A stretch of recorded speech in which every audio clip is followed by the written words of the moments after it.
আসসালামু আলাইকুম গাইস, কেমন আছেন? আশা করি ভালো আছেন। এই যে চকে আসছি, আমার ছোট বোনও আসছে, শাক তুলতেছে, ধনেপাতা তুলতেছে। ও অনেক কাজ পারে, অনেক কাজ করে। দুপুরে রান্না করছে, সকালে রান্না করছে।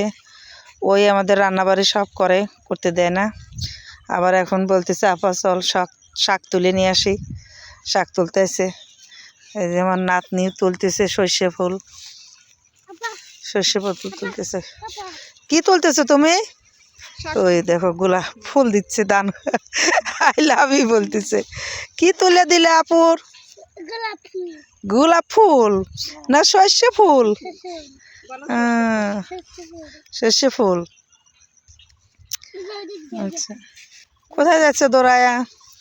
এই সবাই যার যার মতো ঘাস তুলতেছে। এই যে সব ঘাস তুলতেছে।